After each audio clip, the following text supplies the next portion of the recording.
మద్యం షాపుల టెండర్లలో ఏపీ సర్కార్ అంచనాలు తప్పాయా? అధికార పార్టీ ఎమ్మెల్యేలే అందుకు కారణమా?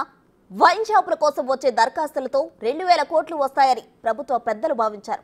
గ్రౌండ్ లెవెల్లో వస్తున్న బెదిరింపులతో 200 కోట్లు కూడా వచ్చే పరిస్థితి లేదంటున్నారు. అసలు వైన్ షాపుల టెండర్లపై వ్యాపారులు ఎందుకు ఆసక్తి చూపడం లేదు? వాళ్ళను ఎవరైనా బెదిరిస్తున్నారా?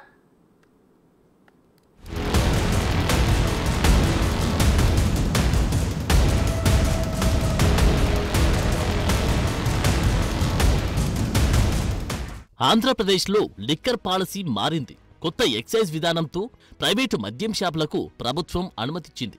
సాధారణంగా వైన్ షాపులకు విపరీతమైన డిమాండ్ కనిపిస్తుంటుంది. కేవలం దరఖాస్తుల ఫీజులతోనే 1000 కోట్లు అలా వచ్చి సర్కార్ ఖాతాలో పడిపోతాయి. కానీ ఏపీలో మాత్రం సీన్ వేరేలా ఉంది.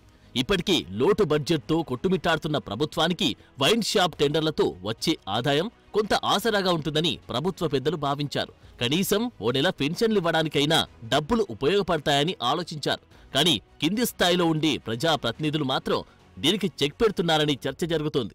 లీడర్లంతా మద్యం షాపులు తమ చేతుల్లోనే ఉండాలనే ఆలోచనలో ఉన్నారట.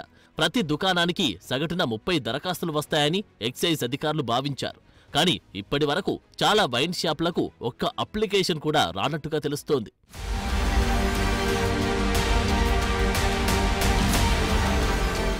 రాష్ట్ర వ్యాప్తంగా 3396 వైన్ షాపులకు లైసెన్సుల జారీ కోసం దరఖాస్తులను స్వీకరిస్తోంది ప్రభుత్వం.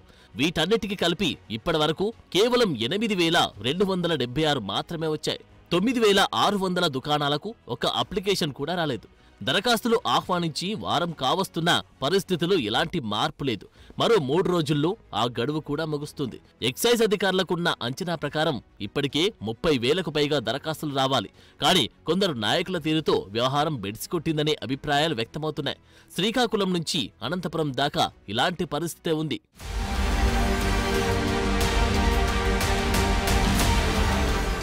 రాష్ట్రంలో అత్యధికంగా తిరుపతి జిల్లాలో 227 మద్యం దుకాణాలున్నాయి. వీటన్నిటికీ కలిపి ఇప్పటి వరకు 165 దరఖాస్తులు మాత్రమే వచ్చాయి. తిరుపతిలోని చంద్రగిరికి చెందిన ఓ చోటా నాయకుడు మద్యం వ్యాపారులు టెండర్లు వేసేవారితో కలిసి సిండికేట్గా ఏర్పడి చివర్లో అప్లై చేద్దామనే ఒప్పందానికి వచ్చారట. అలా కాదని ఎవరైనా దరఖాస్తు చేసుకుంటే మద్యం షాపు వచ్చాక ఎలా అమ్ముకుంటావో చూస్తానని బెదిరిస్తున్నారంట. దాంతో తిరుపతిలో వైన్ షాపుల లైసెన్సుల కోసం అప్లికేషన్లు చాలా వరకు తగ్గిపోయాయి. ఇక వైసీపీకి చెందిన మరో మద్యం వ్యాపారి టీడీపీ జనసేన నాయకులతో కలిసి ఒకటై వైన్ షాపులు నడుపుకుందామని ఒప్పందానికి వచ్చారట. చిత్తూరు జిల్లాలోని తమిళనాడు బార్డర్ నియోజకవర్గంలోనూ ఇలాంటి పరిస్థితులు నెలకొన్నాయి.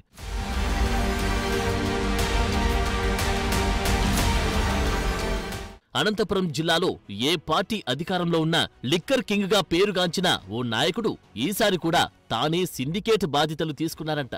సత్యసాయి జిల్లాలోనూ ఇలాంటి వ్యవహారమే నడుస్తోంది. సరిహద్దు ప్రాంతాల్లో మద్యం దుకాణాలకు మంచి డిమాండ్ ఉన్న కారణంగా వాటికి ఎక్కువ దరఖాస్తులు రాకుండా అడ్డుకుంటున్నట్టు తెలుస్తోంది. రాయలసీమ వ్యాప్తంగా ఇవే పరిస్థితులు నెలకొన్నాయి. కొందరు ఎమ్మెల్యేలు కూడా ప్రతి మద్యం దుకాణంలో వాటా కావాలంటున్నారట. వారు ఎలాంటి పెట్టుబడి పెట్టకపోయినా 25% వాటా ఇవ్వాలని డిమాండ్ చేస్తున్నారట.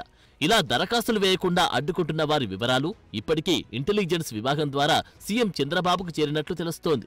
ఈ వ్యవహారంపై ఆయనెలా స్పందిస్తారు? బెదిరింపులకు దిగుతున్న ప్రజాప్రతినిధులకు ఎలాంటి క్లాసులు పీకుతారన్న దానిపై ఆసక్తి నెలకొంది.